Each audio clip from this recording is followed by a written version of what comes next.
Hello friends, स्वागत है आपका आपके अपने यूट्यूब चैनल ज्ञान प्लस पर। एक बार फिर हाजिर हूँ एक नई वीडियो लेकर। जी हाँ, आज हम बात करने जा रहे हैं आपसे व्यवसायिक संगठन के कंपनी वाले हिस्से की। आज हम बात करेंगे संयुक्त पूंजी कंपनी यानी कि जॉइंट स्टॉक वेंचर जिसे आप कहते हैं, या जॉइंट स्टॉक कंपनी कहेंगे, वेंचर भी कह सकते हैं आप। तो क्या होती है संयुक्त स्टॉक कंपनी, इसकी शुरुआत कब से हुई? तो कंपनी की शुरुआत जो है 12वीं शताब्दी से हुई है। प्रश्न कुछ भी बन सकता है, ये चीज़ आप ध्यान दीजिए। कंपनी की शुरुआत कब से हुई है? 12वीं सदी से हुई है।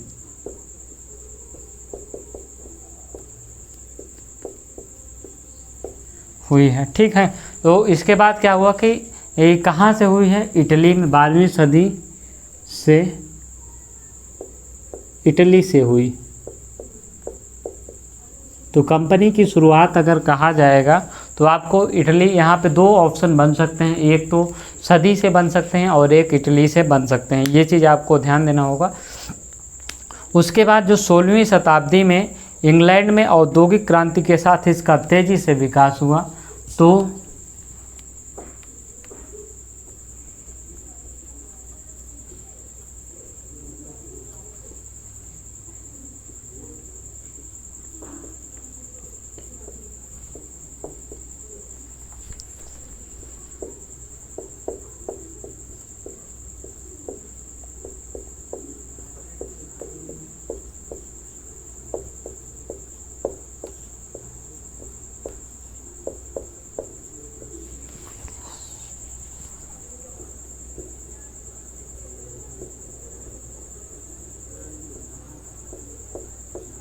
ठीक है, ये चीज़ आप यहाँ पे समझ गए होंगे।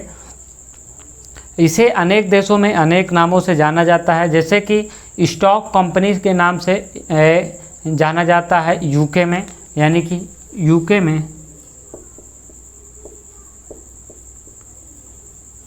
Stock company. ठीक है, तो यूके में इसे स्टॉक कंपनी के नाम से जाना जाता है। और यूएसए में कारपोरेशन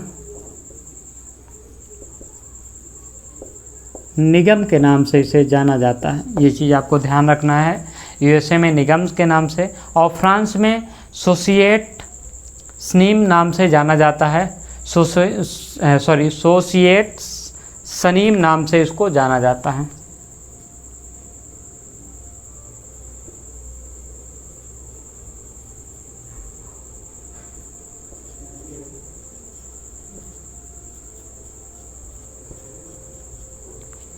ठीक है, तो ये अलग अलग देशों में नाम हो गए। हालांकि ये दोनों से पूछेगा, फ्रांस से तो पूछने का सवाल नहीं है।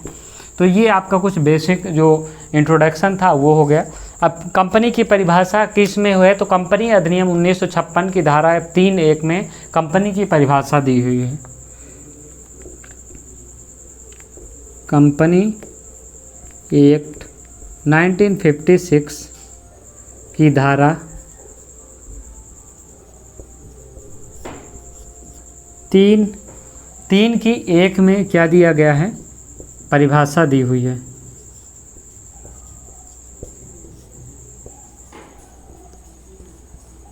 तो आपसे अगर पूछेगा तो यही परिभाषा पूछेगा। इसके अलावा यहाँ से परिभाषा से यानी कि किस एक्ट में है यही दिया है।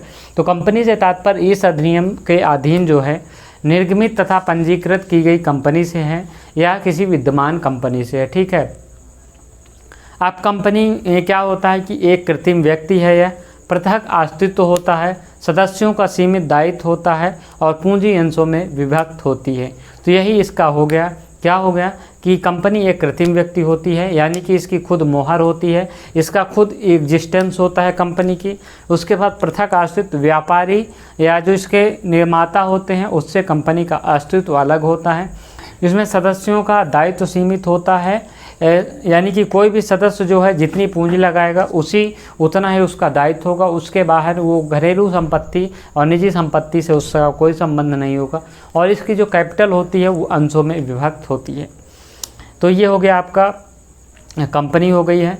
आप क्या हो गए, कंपनी की विशेषताएं देख लेते हैं हम। तो कंपनी में यहाँ पे देख लीजिएगा, कंपनी की परिभाषा में कुछ महत्वपूर्ण शब्दावलियाँ हैं, ये चीज़ आपको यहाँ पे जानना जरूरी है। तो पहला होता है एक कृत्रिम व्यक्तित्व, इसको नोट कर लीजिएगा, कृत्रिम व्यक्तित्व। दूसरा वैधानिक अस्तित्व,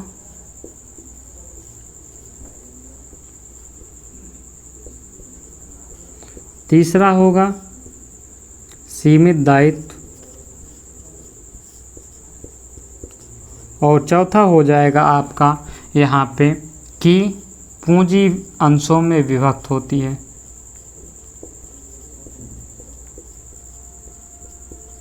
तो ये चारों पॉइंट हैं, याद रखिएगा। यहाँ से आपको ये चीज़, अगर इसको आप समझे रहेंगे तो कंपनी की जो नॉर्मल सारी जो चीज़ें हैं उसको आप आसानी से समझ जाएंगे।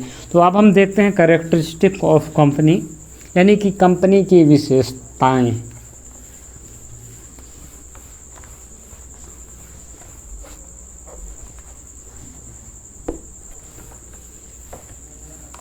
अब हम कंपनी की विशेषताओं की अगर आप बात करते हैं हम आपसे, तो काफ़ी चीज़ें यहाँ पे आपको देखने को मिल जाएंगी कंपनी की विशेषताओं में से। कंपनी की विशेषताएं की शुरुआत करते हैं तो यह एक संघ होता है, व्यक्तियों का संघ होता है।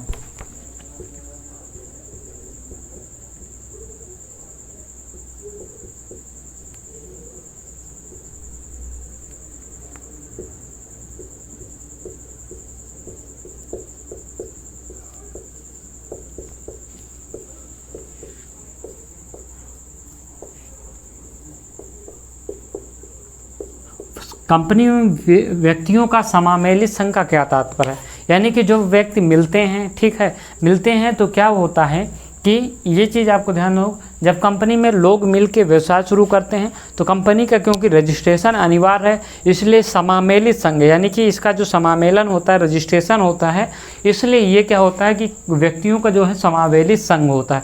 अब निजी कंपनी में कम से कम 2 व्यक्ति होते हैं, निजी में 2, और सार्वजनिक में कम से कम 7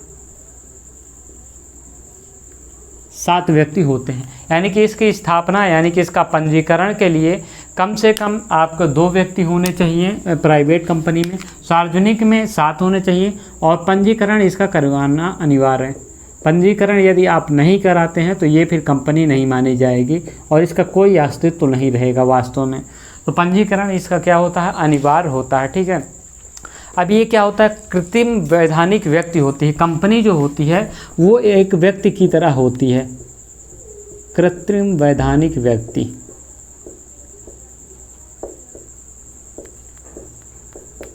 अब इसका क्या मतलब होगा, आपको हमने शुरू में बता दिया था कृत्रिम व्यक्ति कि इसका जो है जन्म जो होता है वो विधान से होता है, इसलिए इसे क्यों कहा जाता है वैधानिक व्यक्ति, जन्म विधान से होता है, विधान से, यानी कि जो कंपनी एक्ट है इसके तहत इसका क्या होता है, जन्म होता है। इसमें कर्तव्य व दायित्व व्यक्ति की तरह,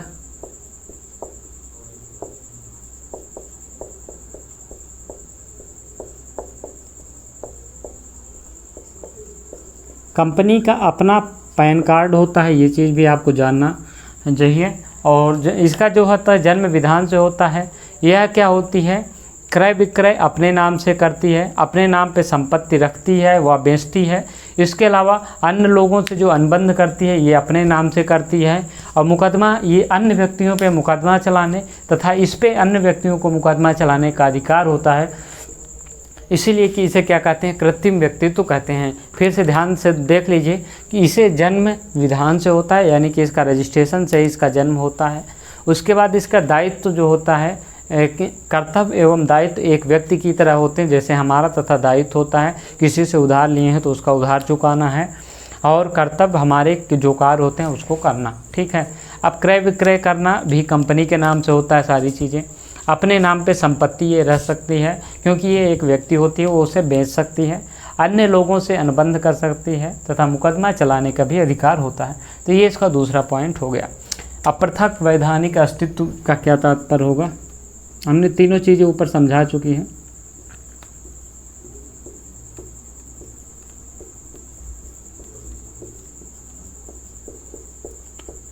पृथक वैधानिक अस्तित्व से यही मतलब होता है कि इसका जो अस्तित्व है अलग होता है, यानी कि इसकी मुद्राशील जो होती है वो अलग होती है, इसका पैन कार्ड होती है।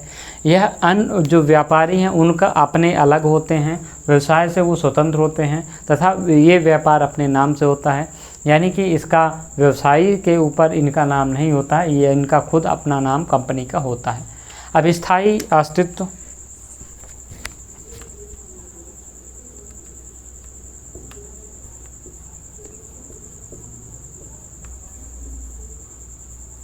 इसमें क्या होता है कि स्थायी होती है कंपनी, ख़त्म नहीं होती है, लोग आते जाते रहते हैं, इसके कंपनी के ऊपर कोई असर नहीं पड़ता है, इसीलिए इसको स्थायी अस्तित्व कहा जाता है।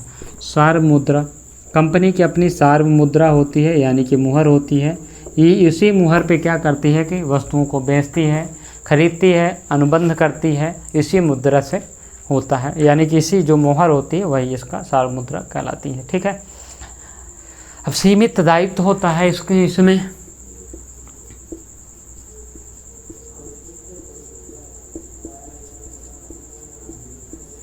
सीमित दायित्व का यहाँ पे एक ही तात्पर्य है, सिंपल सा एक कॉन्सेप्ट सीमित दायित्व पे है, यानी कि लिमिटेड लायबिलिटी का यहाँ पे एक ही तात्पर्य होगा कि जो व्यक्ति होते हैं जितनी पूंजी लगाते हैं, यानी कि अंशों के मूल्य तक दायित्व क्या होता है, सीमित हो। जितनी पूंजी लगाएंगे वहीं तक उनका दायित्व होगा, उसके बाद इनका दायित्व खत्म हो जाता है। उसके बाद वो अपनी निजी संपत्ति से उसके पेमेंट करने के नहीं होता है, अंशों के मूल्य तक। ठीक है, इसको आप समझ गए होंगे, चीज़ों को समझ रहे हैं आप, अच्छी बात है समझना, क्योंकि यहाँ से चीज़ें प्रश्न बनने की संभावना है। हस्तांतरणीय अंश, यानी कि जो आप शेयर लिए हैं, जो अधिकार होते हैं उसको आप ट्रांसफ़र कर सकते हैं। अंश लेना क्या होता है, एक तरह से अधिकार ही होता है।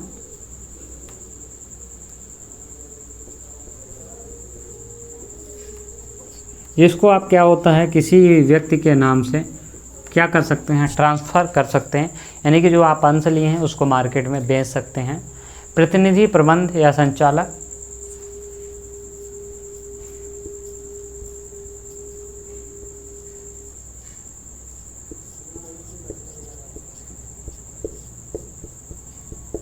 देखिए जो ऑनर होते हैं या जो शेयरकर्ता होते हैं, क्योंकि बहुत सारे शेयर होल्डर होते हैं, तो वो खुद प्रतिनिधि नहीं करते हैं, वो खुद संचालन भाग नहीं लेते हैं, बल्कि संचालकों की नियुक्ति की जाती है विभिन्न पक्षकारों द्वारा, जिसकी पूंजी अधिक होती है उस हिसाब से। ठीक है, तो वो क्या होते हैं कि अंश प्रतिनिधि प्रबंधकों तथा संचालकों की क्या करते हैं, नियुक्ति करते हैं। ठीक है, ये हो गया। उसके बाद कार्यक्षेत्र की सीमाएँ, कार्यक्षेत्र की सीमाएँ दो चीज़ होता है, यहाँ पे आपको जानना जरूरी है।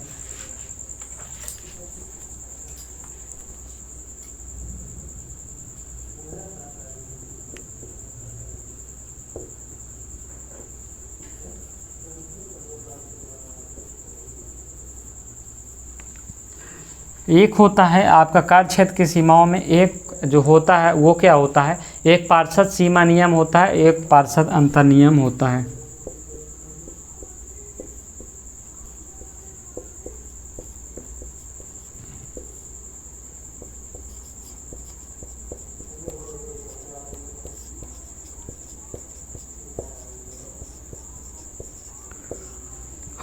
बेसिक यहाँ पे दो चीज़ें हैं, आपको ध्यान देना होगा।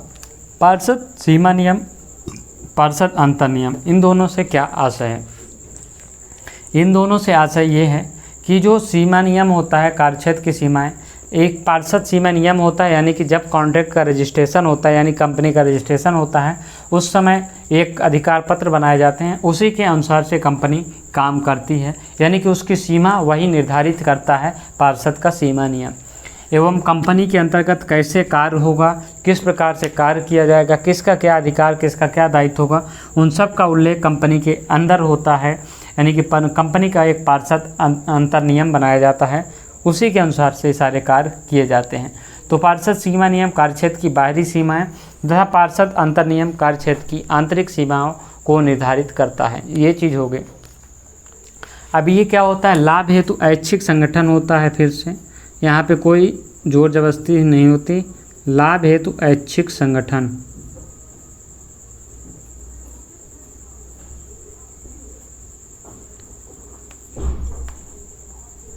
ठीक है।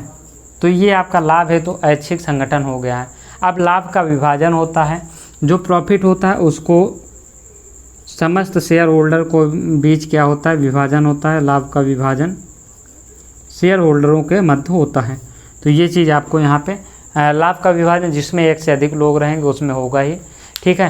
कंपनी का समापन जो होता है एक निश्चित समय बाद, या कंपनी जब आप चाहें कंपनी को बंद कर सकते हैं। तो कंपनी का समापन होता है, कंपनी का समापन किया जा सकता है।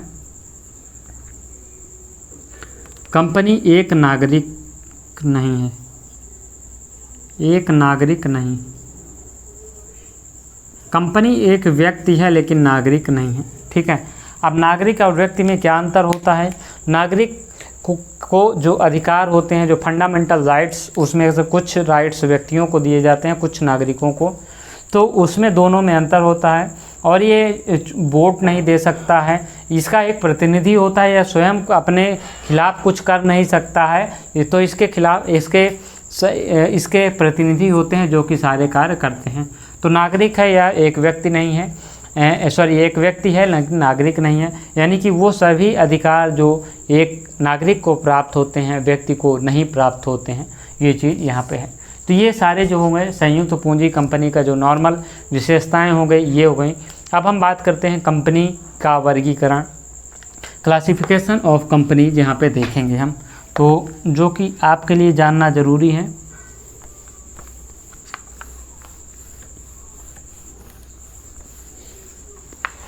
कंपनी का वर्गीकरण, क्लासिफिकेशन ऑफ कंपनी, जो कि यहाँ से आप अगर इसको समझ लेंगे तो आपका लगभग काम हो जाएगा। और सबसे बड़ी बात है कि आपके सिलेबस में एक चीज़ बहुत है कि अंतर को बहुत फोकस किया गया है, यानी कि संयुक्त स्कंद कंपनी, प्राइवेट कंपनी, पार्टनरशिप, एकाकी व्यवसाय, संयुक्त हिंदू परिवार, इन सारी चीज़ों में अंतर को बहुत डीप में जाके पूछा है। यानी कि इनको कहा गया है कि अंतर आपको पढ़ना है सिलेबस में, तो आपको पढ़ना पड़ेगा, ये चीज़ आपको यहाँ पे ध्यान देना होगा। यदि आप नहीं पढ़ते हैं तो फिर वो आपके लिए क्या हो सकता है, नुकसानदेह हो सकता है, ये चीज़ आपको यहाँ पे जानना है।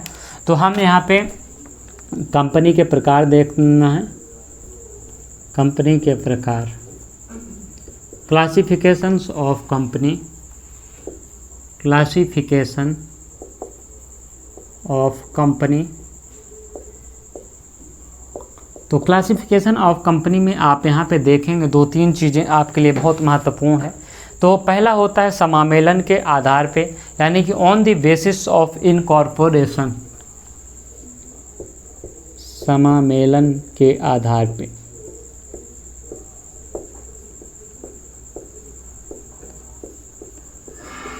On the basis of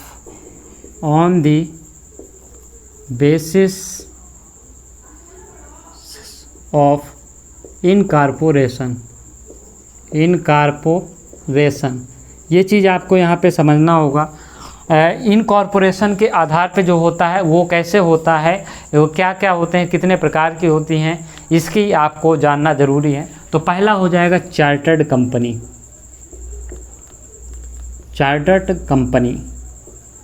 chartered company क्या होती थी, ये अब इसका अस्तित्व नहीं है। शाही आदेश के आधार पे इन कंपनियों की क्या होती थी, स्थापना होती थी, अथवा राज आज्ञा द्वारा, शाही आदेश के द्वारा अथवा चार्टर्ड कंपनी की स्थापना कैसे होती थी, शाही आदेश या राज आज्ञा द्वारा, यानी कि राजा की आज्ञा द्वारा इसकी क्या होती थी, स्थापना होती थी।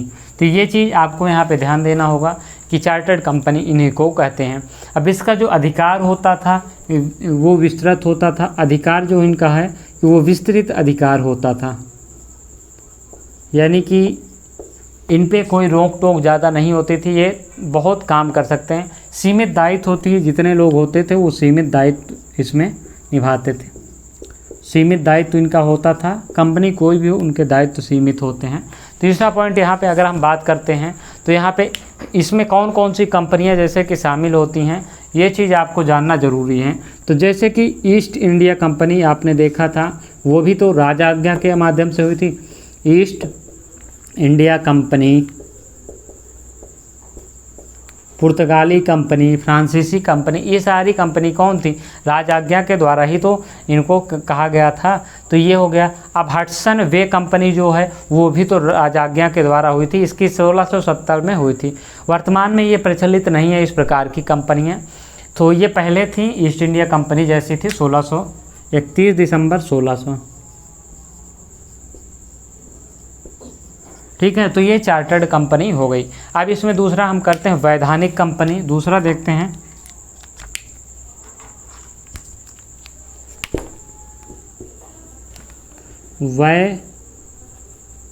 वैधानिक कंपनी।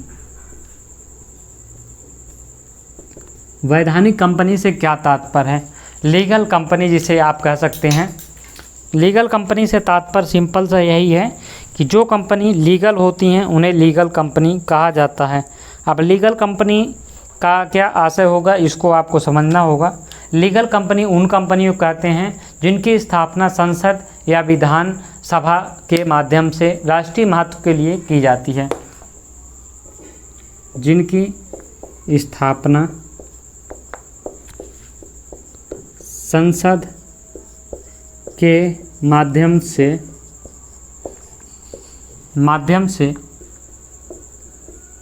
राष्ट्रीय हित के लिए की जाती है। राष्ट्रीय हित के लिए की जाती है।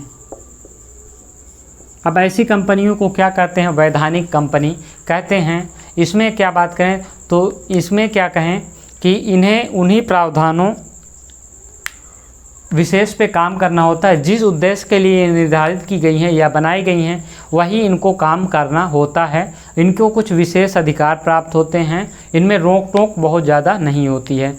सभी कंपनियों को दायित्व सीमित होता है। तो इसमें कौन कौन से हो गए? इनको किसी विशेष उद्देश्य के लिए किया गया, जैसे RBI, SBI, स्टेट बैंक अधिनियम 1949 ये भी हो गया। SBI हो गया, LIC जो हो गया, LIC हो गया। ये सारी कंपनी कौन सी वैधानिक कंपनी है? इसका निश्चित उद्देश्य के लिए इन सारी चीज़ों का स्थापना की गई है। तो ये हमारी हो गई वैधानिक कंपनी। अब हम आगे बढ़ते हैं और देखते हैं कुछ और कंपनियों के प्रकार जो कि आपको परीक्षा में पूछेगा। तो यहाँ पे देख सकते हैं। अब हम आगे बढ़ते हैं समामेलित या पंजीकृत कंपनी, यानी कि जिन्हें रजिस्टर्ड कंपनी कहते हैं। रजिस्टर्ड कंपनी वही कंपनी होती हैं जिनका रजिस्ट्रेशन कंपनी एक्ट 1956 के अंतर्गत किया जाता है, उन्हें ही तो रजिस्टर्ड कंपनी कहते हैं। तीसरा हो गया हमारा यहाँ पे रजिस्टर्ड कंपनी।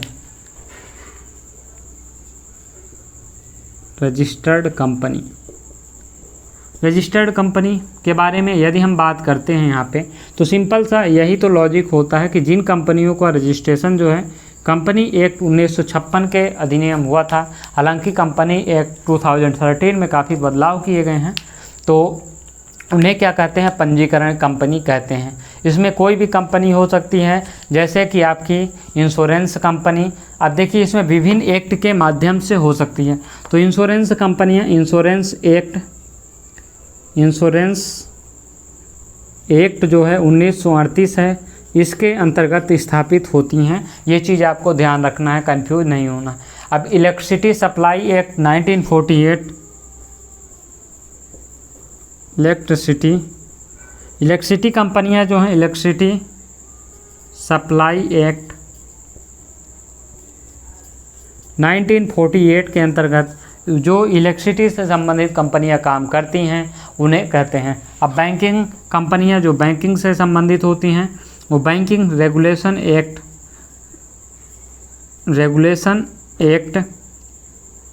1949 के तहत काम करती हैं। तो ठीक है, तो इस प्रकार से जो कंपनियां जिस क्षेत्र की होती हैं वो विभिन्न कंपनी एक्ट के तहत इनको स्थापना होती है, उन्हें क्या कहते हैं? Company act. और जो साधारण कंपनी है जो व्यवसाय से संबंधित होते हैं उनको कंपनी अधिनियम 1956 है। ठीक है, अब सदस्यों के दायित्व के आधार पर कंपनी हो जाएगी। चौथी जो हमारी हो जाएगी सदस्यों के दायित्व के आधार पर कंपनी। ठीक है, तो ये हमारा दूसरा टाइप हो जाएगा, सदस्यों के दायित्व के आधार पे कंपनी। यहाँ पे तो इसको हम रफ कर देते हैं, उसके बाद हम देखते हैं।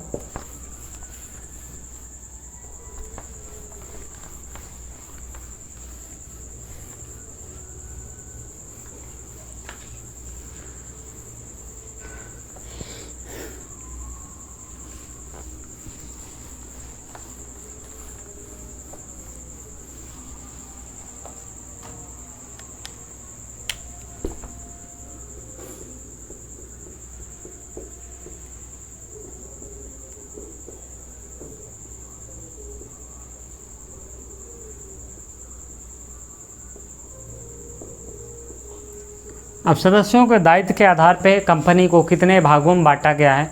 पहला है सीमित दायित्व वाली कंपनी। सीमित दायित्व वाली कंपनी का मतलब क्या होता है,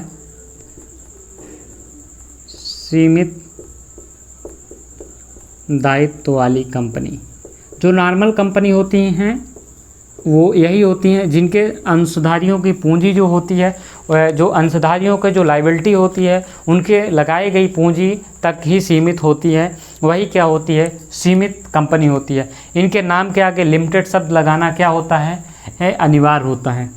तो इनके नाम के आगे लिमिटेड शब्द लगाना क्या होता है, अनिवार्य होता है। इन्हें सीमित दायित्व वाली कंपनी कहते हैं। ठीक है, अब अंशों द्वारा सीमित कंपनी को क्या कहते हैं, अंशों द्वारा सीमित कंपनी। इसमें दूसरा क्या हो जाएगा, अंशों द्वारा सीमित कंपनी, अंशों द्वारा सीमित कंपनी। ये चीज़ आपको यहाँ पे जानना ज़रूरी है। अंशों द्वारा सीमित कंपनी यानी कि जिन कंपनियों की सीमा जो होती है अंशों तक सीमित कर दी जाती है। जैसे सदस्य का दायित्व जो होता है वो अंशों की फेस वैल्यू तक क्या होता है, लिमिट होता है। उन्हें क्या कहते हैं, अंशों वाली कंपनी, अंशों द्वारा सीमित कंपनी या प्रत्याभूतित या गारंटी द्वारा सीमित कंपनी। ये दो प्रकार की होती हैं। ठीक है, अंशों द्वारा सीमित कंपनी दो प्रकार की होती है। सीमित दायित्व वाली कंपनी की बात करते हैं तो ये दो प्रकार की होती है। एक अंशों द्वारा सीमित कंपनी यानी कि जितना शेयर होल्डर्स पेमेंट किए हैं वो वहाँ तक इनकी हो जाएगी, या गारंटी द्वारा सीमित कंपनी क्या हो जाएगी, इसका दूसरा पार्ट हो जाएगा गारंटी द्वारा सीमित कंपनी।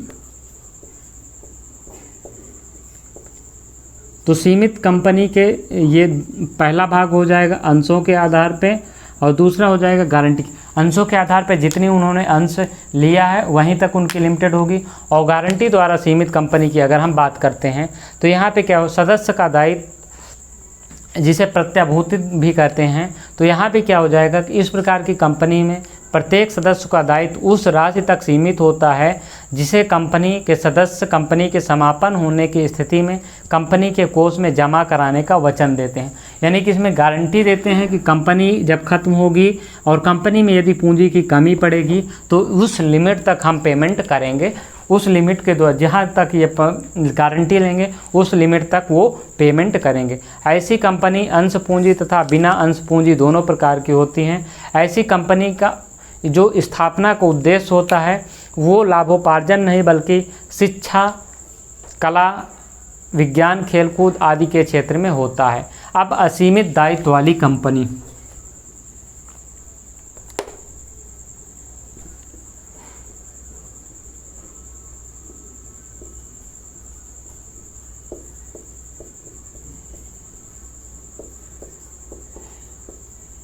अब इसमें क्या होता है कि जो सदस्यों का जो दायित्व होता है वो अनलिमिटेड होता है।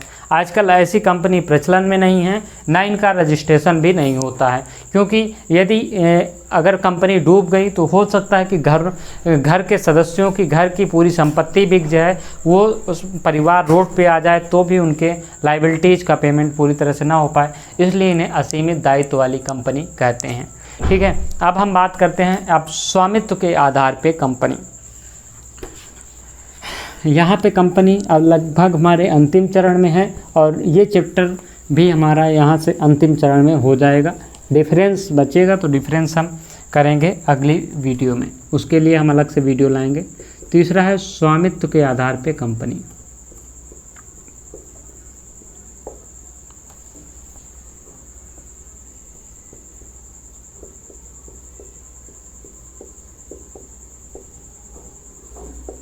अब स्वामित्व के आधार पे कंपनी कौन कौन सी कंपनियां होती हैं, तो पहली होती हैं सूत्रधारी कंपनी। इनको बात किया तो सबसे पहले अगर बात करते हैं तो सरकारी कंपनियों की बात की जाए, सरकारी कंपनी जिसे आप कहते रहते हैं कि सरकारी कंपनी है, सरकारी कंपनी है, उसका क्या तात्पर्य होता है इसको आपको जानना जरूरी है। ठीक है, तो कंपनी अधिनियम 1956 की धारा 617 में दिया गया है कि जिनका जो अंश पूंजी 51% सरकार के पास हो वही सरकारी कंपनियां कहलाती हैं। सरकार इसकी मालिक होती क्या है, जिसमें 51% जिन शेयर अगर कंपनी के पास है, यानी कि सरकार के पास है, वो क्या होती है, सरकारी कंपनी होती है। कंपनी अधिनियम की धारा 617 याद रखिएगा, ठीक है, धारा 617, ये हो गया आपकी सरकारी कंपनी। अब दूसरी हम कर सकते हैं होल्डिंग कंपनी। होल्डिंग कंपनी जिसे कि आप हिंदी में सूत्रधारी कंपनी कहते हैं।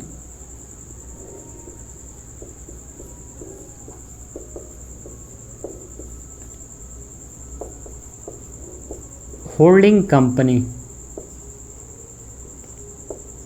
अब ये चीज़ यहाँ पे जानना जरूरी, होल्डिंग कंपनी का क्या तात्पर्य होता है। होल्डिंग कंपनी का कुछ विशेष महत्व नहीं है। कंपनी की अधिनियम की धारा 1956 की धारा 4(4) के अनुसार, धारा 1956 के अधिनियम धारा 4(4) के अनुसार होल्डिंग कंपनी वो कंपनी होती है, वो सूत्रधारी कंपनी उस समय मानी जाएगी जब दूसरी कंपनी अथवा उसकी सहायक कंपनी में 50% से अधिक जो हो शेयर होल्डर हों और 9 में से 5 संचालकों पर नियुक्ति का अधिकार रहती है। यानी कि दूसरी कंपनी में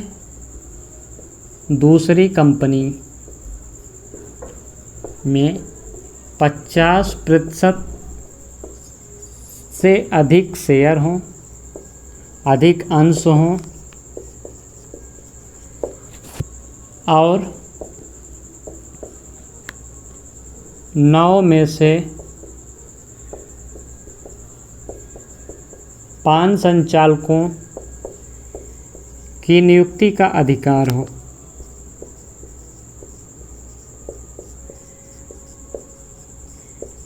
हो। इस प्रकार की कंपनी को क्या कहते हैं, होल्डिंग कंपनी कहते हैं, ठीक है। ये आपको समझ में आ गया। सहायक कंपनी, देखिए जिस प्रकार से होल्डिंग कंपनी होती है उसी प्रकार से सहायक कंपनी सब्सिडियरी कंपनी होती है।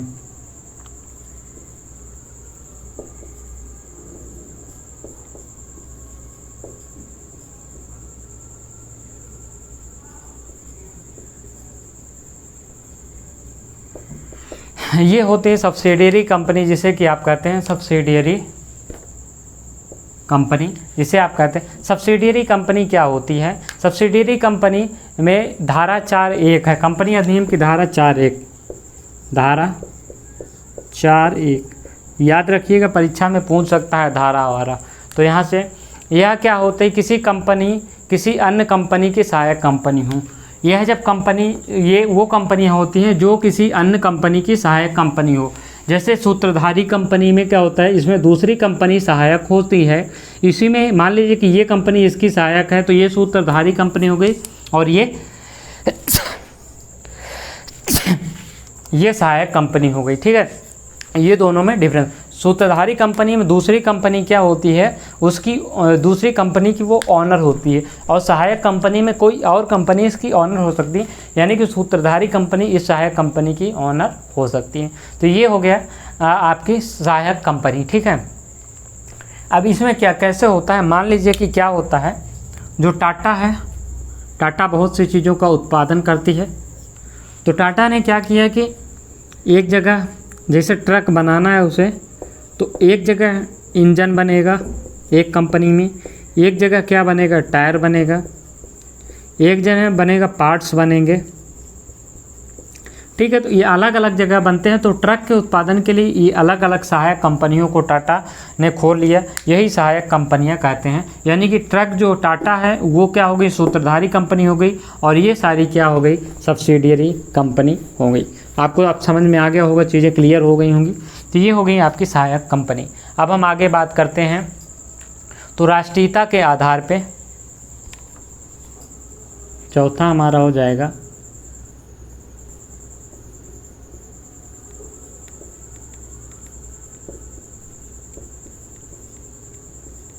On the basis of nationalisation, ठीक है।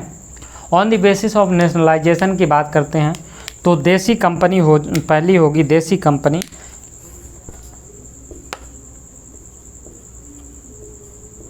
देसी कंपनी वो कंपनी होती हैं जिनका रजिस्ट्रेशन कंपनी एक्ट 1956 के अंतर्गत हुआ हो, उन्हें देसी कंपनी कहते हैं। यह देश के सभी नियम कानूनों का पालन करती है, उन्हें देसी कंपनी कहते हैं। ठीक है, यह देश के अंदर ही रह के काम करती है।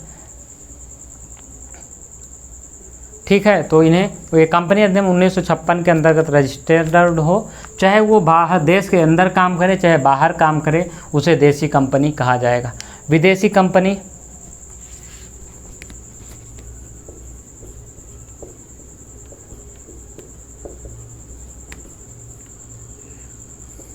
कंपनी एक्ट 500 धारा 591 के अंतर्गत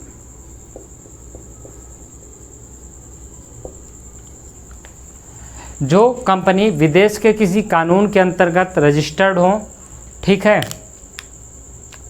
भारत जो विदेशी कंपनी है वो उसका जो मेन कंपनी हो वो बाहर हो, भारत के बाहर हो, अधिनियम के पूर्व भारत में कार्य कर रही हो, यानी कि 1956 के अधिनियम के पूर्व भारत के में काम कर रही हो बाहरी कंपनी, 30 दिन के अंदर रजिस्टर्ड कार्यालय में इनको कुछ प्रपत्र जमा कराने ज़रूरी होते हैं। ये विदेशी कंपनी अधिनियमों के अंतर्गत क्या होती हैं, रजिस्टर्ड होती हैं, उन्हें क्या कहते हैं, विदेशी कंपनी कहते हैं। तो ये आपकी विदेशी कंपनी हो गई। अब हम चलिए थोड़ा सा और बचा है देख लेते हैं। अब एक हमारा प्रकार होता है ट्रांसफरेबल ऑफ शेयर्स, यानी कि शेयर्स के ट्रांसफ़र होने के आधार पे जो होता है उसे हम क्या कहते हैं, हस्तांतरणीय कंपनी कहते हैं। हस्तांतरणीय कंपनियों की अब हम यहाँ पे बात करने जा रहे हैं। तो यहाँ पे हम देख लेते हैं अंशों की हस्तांतरणशीलता के आधार पे जो है वो कौन कौन से हो जाएंगे।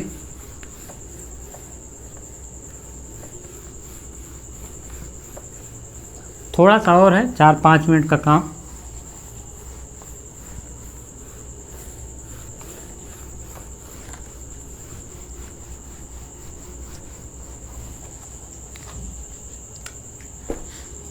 छठवां प्रकार है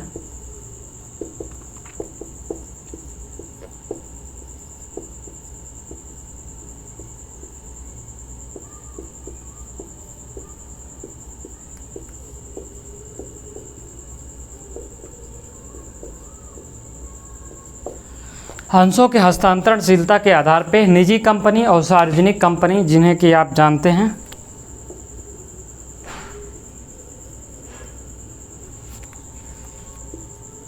निजी कंपनी,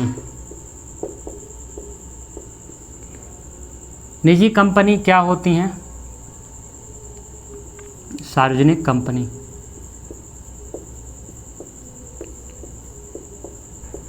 अगर हम निजी कंपनियों की बात करते हैं तो कंपनी अधिनियम की धारा 1956 कंपनी अधिनियम 1956 की धारा 3(1)(3) के अनुसार,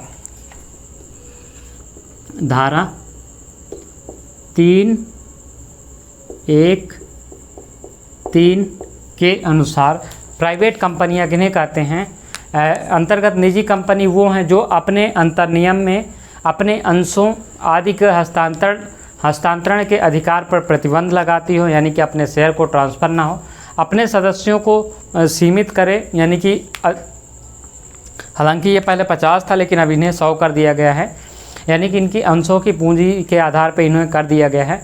इसमें इनको शामिल, इसमें क्या किया जाता है कि इसमें किन चीज़ों को प्राइवेट कंपनियों में शामिल नहीं किया जाता है। कंपनी के सदस्य जो कर्मचारी हों उसको शेयर होल्डर्स के नाम से नहीं सीमित शामिल किया जाता है। शेयर होल्डर्स में जो सदस्य कर्मचारी थे लेकिन नौकरी छोड़ने के बाद भी सदस्य हैं, उनको भी कंपनी के शेयर होल्डर्स में नहीं जोड़ा जाता है, भले ही वो पूंजी अपनी लगाए हों। अपने अंशों तथा ऋण पत्रों को जनता के आमंत्रित करने पर प्रतिबंध होता है, यानी कि प्राइवेट कंपनी पब्लिक में अपने शेयर को क्या करती है, इशू नहीं कर सकती हैं। इन्हें अंशों के हस्तांतरणशीलता पे क्या होता है, प्रतिबंध होता है। अंशों व ऋण पत्रों को जनता के लिए प्रस्तुत नहीं कर सकती हैं। सीमित दायित्व होता है, इनका भी दायित्व सीमित होता है, जितना पैसा लगाएं उतना, और इन्हें प्राइवेट लिमिटेड लगाना अनिवार्य होता है, लिखना अनिवार्य होता है। पब्लिक कंपनी की बात करते हैं तो कंपनी अधिनियम 2013 की 271 के अनुसार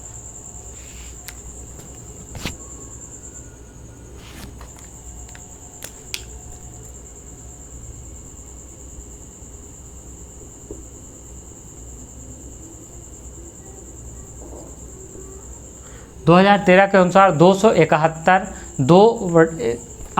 धारा 271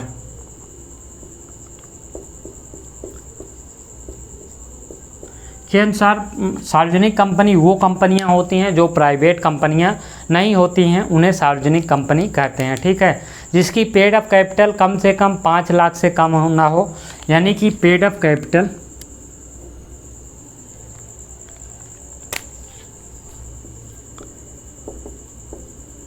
पेड अप कैपिटल 5 लाख से ऊपर।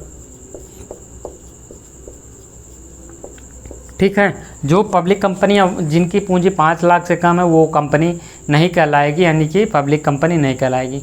ठीक है, जो एक सार्वजनिक कंपनी की निजी सहायक कंपनी हो, जो एक सार्वजनिक कंपनी की भी निजी सहायक कंपनियां भी हो सकती हैं। इसमें अंशों का स्वतंत्र हस्तांतरण, यानी कि इन्हें अंशों को जनता में पब्लिश किया जाता है, अंशों का स्वतंत्र हस्तांतरण होता है।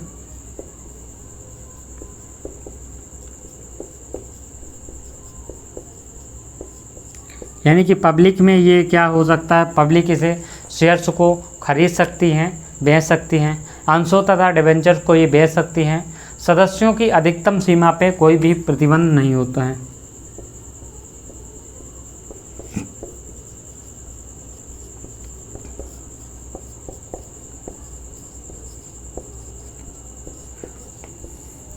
तो ये आपकी क्या हो गई, पब्लिक कंपनी और प्राइवेट कंपनी हो गई।